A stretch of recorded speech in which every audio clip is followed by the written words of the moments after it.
Please subscribe Sadhguru Sai Creations.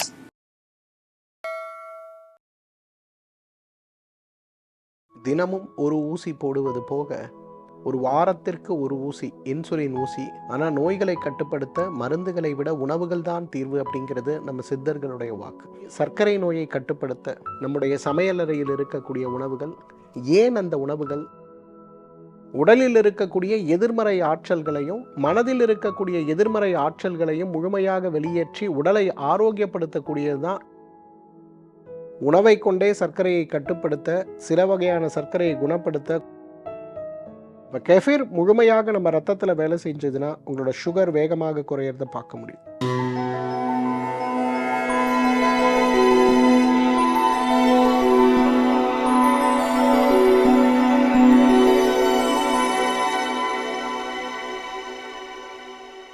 உங்களுடைய wellness குருஜியுடைய அன்பான வணக்கங்கள். சர்க்கரை நோய் இன்றைக்கு நம்ம எல்லாரையும் பாடாய்படுத்தி கொண்டிருக்கக்கூடிய நோய். மருந்துகள், மாத்திரைகள், ஊசி மருந்துகள், சமீபத்தில் கூட பார்த்திங்கன்னா பெரிய விளம்பரங்கள். தினமும் ஒரு ஊசி போடுவது போக ஒரு வாரத்திற்கு ஒரு ஊசி, இன்சுலின் ஊசி, இதை போட்டுக்கொண்டாலே உங்களுடைய டைப் 2ன்னு சொல்லக்கூடிய சர்க்கரை நோயை வெகுவாக கட்டுப்படுத்த முடியும் அப்படிங்கிற ஒரு ப்ராடக்ட் இன்றைக்கி இணையங்களில் மிகப்பெரிய பேசு பொருளாகி இருக்கிறத நம்ம பார்க்குறோம். நோய்களை கட்டுப்படுத்துவதற்கு மருந்துகள் மட்டும்தான் தீர்வு அப்படிங்கிற ஒரு எண்ணம் நம் எல்லோருடைய மனதிலும் ஆழமாக விதைக்கப்பட்டிருக்கிறது. ஆனால் நோய்களை கட்டுப்படுத்த மருந்துகளை விட உணவுகள் தான் தீர்வு அப்படிங்கிறது நம்ம சித்தர்களுடைய வாக்கு. நாமே நிறைய முறை பார்த்துருப்போம். ஒருவேளை நம்ம சாப்பிட்ற உணவு சீரான உணவாக இருந்தால், சாப்பிட்ற உணவில் இருக்கக்கூடிய சத்துக்கள் சீராக சத்துக்களாக இருந்தால் பெரும்பாலும் நமக்கு நோய்களோ நோய் சார்ந்த சிரமங்களோ ஏற்படாது. ஆரோக்கியம் மட்டும்தான் இருக்கும். அந்த வகையில் இன்றைக்கு சர்க்கரை நோயை கட்டுப்படுத்த 10 நம்முடைய சமையலறையில் இருக்கக்கூடிய உணவுகள், ஏன் அந்த உணவுகள் சர்க்கரை நோயை கட்டுப்படுத்த மிகச் சிறந்ததாக இருக்கிறது அப்படிங்கிறதை பற்றி தான் இன்றைக்கு உங்களோடு நான் பகிர்ந்து கொள்ளப் போகிறேன். மீண்டும் உங்கள் அனைவரையும் இந்த நிகழ்ச்சியில் சந்திப்பதற்கு எனக்கு மாபெரும் மகிழ்ச்சி. முதலாவது உணவு, சர்க்கரையை அப்படின்னு சொல்கிறதுக்குள்ளே கட்டுப்படுத்தக்கூடிய முதல் உணவு எது தெரியுமா? வெண்பூசணி. பொதுவாக அந்த வெண்பூசணி நார்ச்சத்து குறைவாக இருக்கக்கூடிய, நீர்ச்சத்து இருக்கக்கூடிய ஒரு உணவாக இருந்தாலும் கூட இந்த வெண்பூசணியில் இருக்கக்கூடிய ஆன்டி ஆக்சிடென்ட் மூலக்கூறுகள் இன்சுலின் ரெசிஸ்டன்ஸை குறைப்பதற்கும் உடம்பில் இருக்கக்கூடிய கார்டிசோல் லெவலை குறைப்பதற்கும் மிகச்சிறந்த வரப்பிரசாதம். இன்றைக்கு அமாவாசை ஆனால் பூசணிக்காய் சுற்றி உடைக்கிறோம். ஏன் உடைக்கிறோம் தெரியுமா?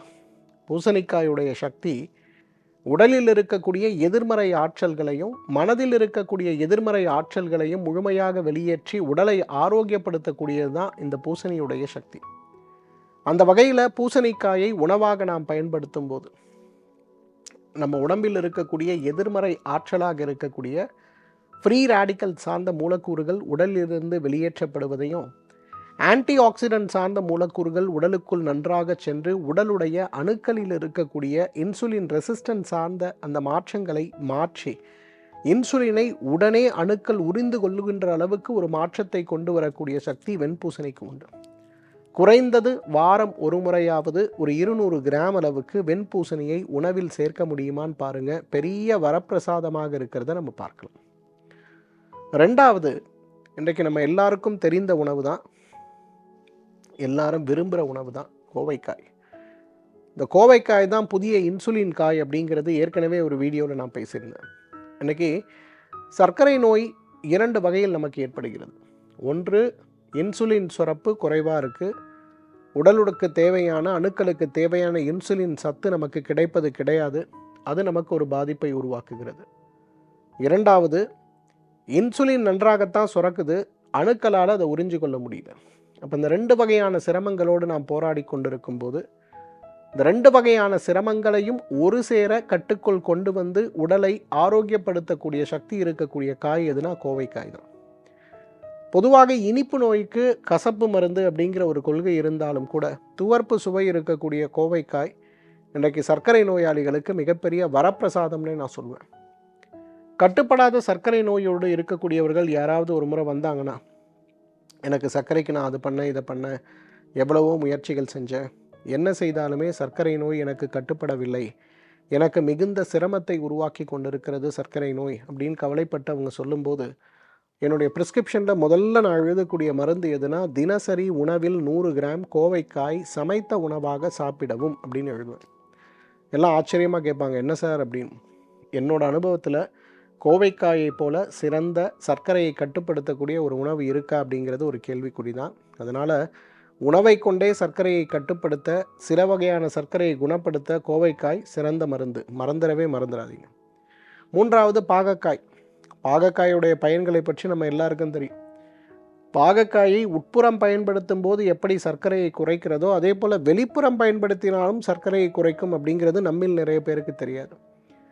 பொதுவாக பாவக்காயை ஒரு 100 கிராம் உணவில் சமைத்த உணவாக நீங்கள் சாப்பிடும்போது, இதில் இருக்கக்கூடிய நார்ச்சத்துக்களும், இதில் இருக்கக்கூடிய நீர்ச்சத்துக்களும், இதில் இருக்கக்கூடிய ஆன்டி ஆக்சிடென்ட் மூலக்கூறுகளும் நேரடியாகவே பாவக்காயில் இருக்கக்கூடிய கழிவுகளை உடலை விட்டு வெளியேற்றி உடலை ஆரோக்கியப்படுத்தி விடுவதை நம்ம பார்க்குறோம்.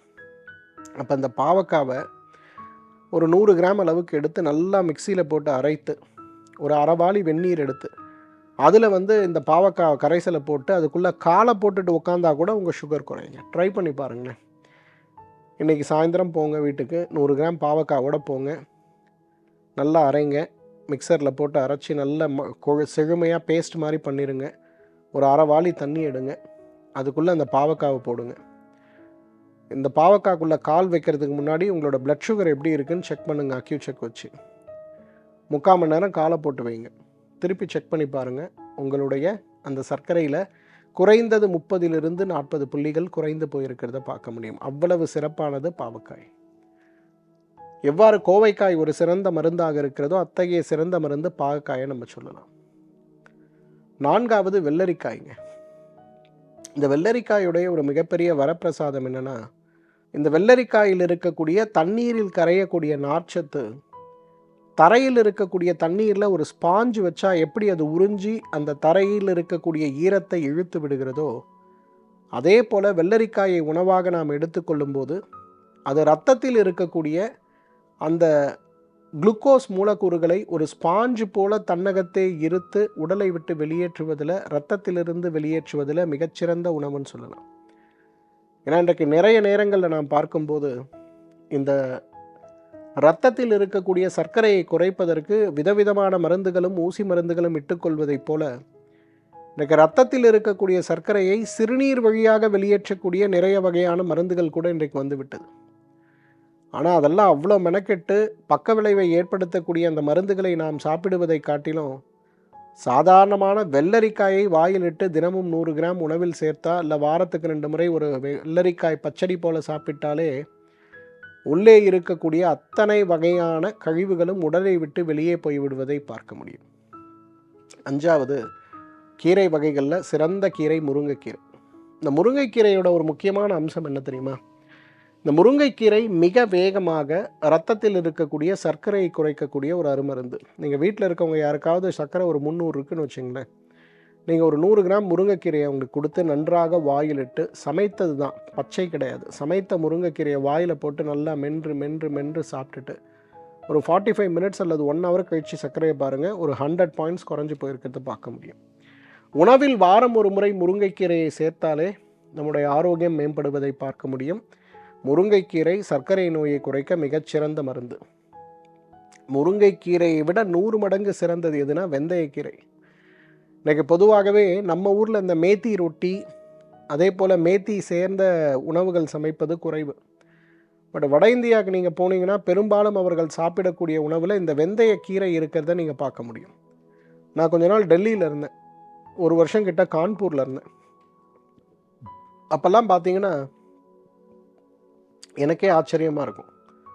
வெந்தயம் இல்லாத உணவே இருக்காது. உருளைக்கிழங்கு செஞ்சால் அதில் வெந்தயக்கீரையை போட்டிருப்பாங்க, சப்பாத்தி செஞ்சால் அதில் வெந்தயக்கீரை போட்டிருப்பாங்க. சரி, எல்லாம் முடிச்சுட்டு கொஞ்சம் அரிசி சோறை சாப்பிட்லான்னு கொஞ்சம் சோறு எடுத்து வச்சா அதுக்கு துவையலாக வெந்தயக்கீரையை கொண்டு வந்து வைப்பாங்க. நான் கேட்பேன், ஏண்டா பாவீங்களா வெந்தயக்கீரை இப்படி சாப்பிட்றீங்கன்னு கேட்கும்போது எனக்கு அப்போ புரியல.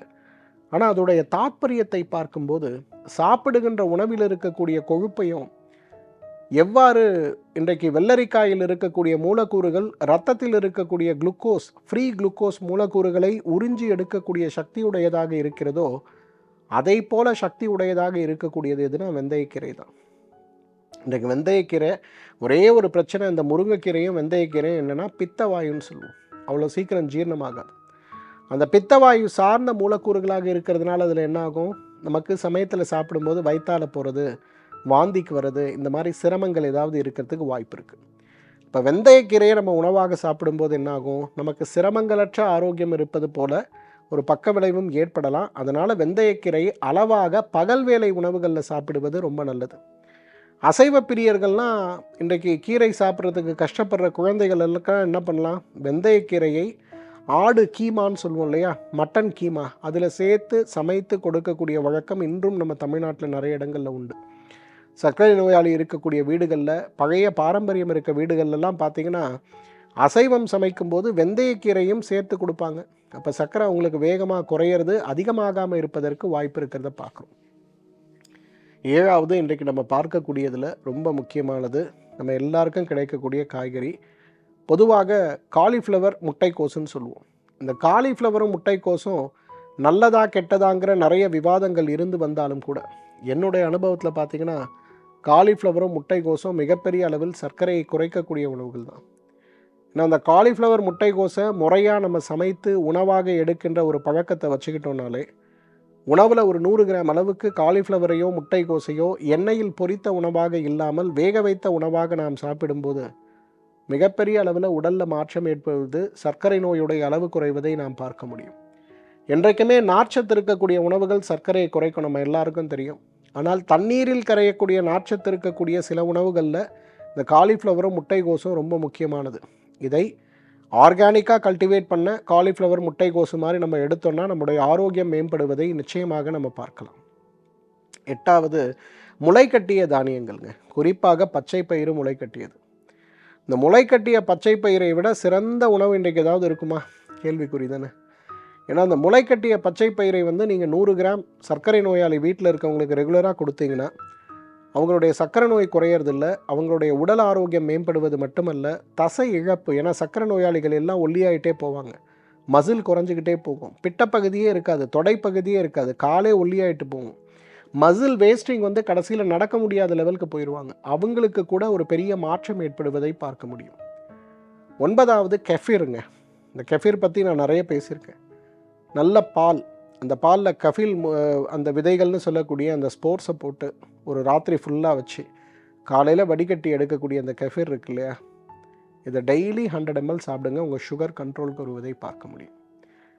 ஏன்னா கெஃபீர் போல் இன்றைக்கு ஒரு சிறந்த பெருங்குடலில் இருக்கக்கூடிய வளர்சிதை மாற்றத்தை மாற்றக்கூடிய ஒரு ப்ரோபயாட்டிக் மருந்தே கிடையாது. அப்போ கெஃபீர் முழுமையாக நம்ம ரத்தத்தில் வேலை செஞ்சதுன்னா உங்களோட சுகர் வேகமாக குறையிறத பார்க்க முடியும். மெட்டபாலிக் ஹெல்த் சார்ந்த அறிஞர்களும் விஞ்ஞானிகளும் இன்றைக்கு ஒரு விஷயத்தை ஒத்துக்கிறாங்க, எந்த அளவுக்கு உங்கள் கட் ஹெல்த் நல்லா இருக்கோ அந்த அளவுக்கு உங்களோட டயபெட்டிஸ் கண்ட்ரோலாக இருக்குது. அந்த கட் ஹெல்த்தை இம்ப்ரூவ் பண்ணுறதுக்கு நம்ம எடுக்க வேண்டிய முயற்சிகளில் முதல் முயற்சியாக இருக்க வேண்டியது இந்த பெருங்குடல் ஆரோக்கியத்தை மீட்டெடுப்பது. அந்த பெருங்குடல் ஆரோக்கியத்தை மீட்டெடுக்க நம்ம வீட்லேயே நம்ம செய்யக்கூடிய சுலபமான ஒரு உணவு தான் கெஃபீர்னு சொல்லக்கூடிய உணவு. 10வது எல்லாருக்கும் ஆச்சரியம் தரக்கூடிய உணவு, ஆனால் ரொம்ப ஈஸியான உணவு, பழைய சாதங்க. பொதுவாக சாதம் சாப்பிட்டா சுகர் ஏறும், ஆனால் பழைய சாதம் சாப்பிட்டா சுகர் குறையும். எப்படி இது? ஏன்னா பழைய சாதத்தில் இருக்கக்கூடிய கார்போஹைட்ரேட் சார்ந்த மூலக்கூறுகளில் காம்ப்ளெக்ஸ் மூலக்கூறுகளை உடல் உறிஞ்சு கொள்ள முடியாத ஒரு நிலை ஏற்படுறதுனால பதப்படுத்தி எடுக்கக்கூடிய இந்த பழைய சாதம் சார்ந்த உணவுகளை நீங்கள் சாப்பிடும்போது உங்களுடைய சர்க்கரை வேகமாக குறைவதை நிச்சயமாக பார்க்க முடியும். இந்த 10 உணவுகள் பாருங்களேன், நீங்கள் சாப்பிட்ற சாதாரண ஒரு வெள்ளரிக்காயிலிருந்து, பூசணிக்காயிலிருந்து, முட்டைக்கோசிலிருந்து, காலிஃப்ளவர்லேருந்து, முருங்கைக்கீரையிலிருந்து, வெந்தயக்கீரையிலிருந்து, பழைய சாதத்திலிருந்து, கெஃபீர் வரை அனைத்துமே நம்ம சமையலறையில் உள்ள உணவுகள் தான். என்னதான் நமக்கு சுவையான உணவு என்னால் சாப்பிட முடியவில்லை அப்படிங்கிற வருத்தம் இருந்தாலும் கூட சாப்பிடுகின்ற உணவுகளில் இந்த கீரை வகைகளை, காய்கறி வகைகளை, சைவ உணவுகளை சேர்க்கின்ற ஒரே ஒரு மாற்றத்தை மட்டும் நீங்கள் செஞ்சு பாருங்களேன். உங்களுடைய ஆரோக்கியத்தில் பெரிய மாற்றம் வருவது மட்டுமல்ல, உங்களுடைய உடல் ஆரோக்கியம் மேம்படுவது மட்டுமல்ல, உங்களுடைய சர்க்கரை நோய் வேகமாக தீர்ந்து விடுவதை பார்க்க முடியும். ஆனால் நிறைய பேர் என்கிட்ட சொல்கிறது, சார் நாங்கள்லாம் இன்றைக்கி வெளியில் தங்கி உணவு சாப்பிட்றோம், இந்த உணவுகள்லாம் எங்கே போய் தேடுறது, பெரும்பாலும் கிடைக்கிறதில்ல, கணவன் மனைவி 2 பேருமே வேலைக்கு போனால் தான் இன்னைக்கு குடும்பத்தை நடத்த முடியும் சார். அப்படி இருக்கும்போது எதை தின்றால் பித்தம் தீருங்கிற கவலையில் நாங்கள் இருக்கோம் சார். இப்போ எதை தின்றால் பித்தம் தீருங்கிற கவலையில் இருக்கும்போது இந்த கவலையை நீக்க எனக்கு என்ன சார் நீங்கள் பண்ண முடியும்? எனக்கு ஏதாவது ஒரு அட்வைஸ், இந்த உணவு இல்லாமல் வேறு என்ன நான் பண்ணலாம்? மெஹனில் சூரணம். மெஹனில் சூரணம் அப்படிங்கிறது கிட்டத்தட்ட ஒரு 16 வகை மூலிகைகளை கொண்டு தயாரிக்கக்கூடிய ஒரு இயற்கை உணவு. இந்த மெஹனில் சூரணத்தை 5 வேளைகள், காலை 6 மணிக்கு, 10 மணிக்கு, மதியம் 2 மணிக்கு, மாலை 6 மணிக்கு, இரவு 10 மணிக்கு சாப்பிட்டிங்கன்னா 300ல் இருக்கக்கூடிய சர்க்கரை கூட மருந்துகளுடைய உதவியோடு இன்சுலின் போட்டு கூட கட்டுப்படாத 300ல் இருக்கக்கூடிய சர்க்கரை கூட வெறும் 3 மாத காலத்திலேயே உங்களுக்கு 200க்கு கீழே குறைந்து உடல் ஆரோக்கியம் அடைவதை பார்க்க முடியும்.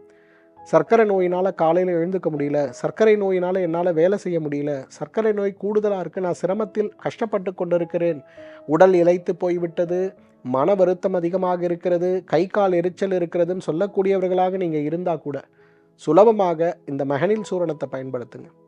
வீட்டில் கிடைக்கக்கூடிய உணவாக பயன்படுத்தக்கூடிய இந்த 10 காய்கறிகள் நமக்கு மருந்து.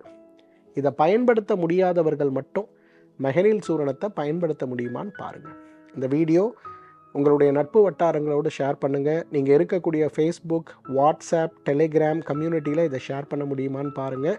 இந்த வீடியோ சார்ந்த கமெண்ட்டுகள் ஏதாவது இருக்குன்னா அல்லது கேள்விகள் இருக்குன்னா என் கூட அதை பகிர்ந்து கொள்ள முடியுமான்னு பாருங்கள். எனக்கு நேரம் கிடைக்கும்போது தவறாமல் இதற்கு நான் பதிலளிக்கிறேன். மீண்டும் சந்திப்போம். நன்றி, வணக்கம்.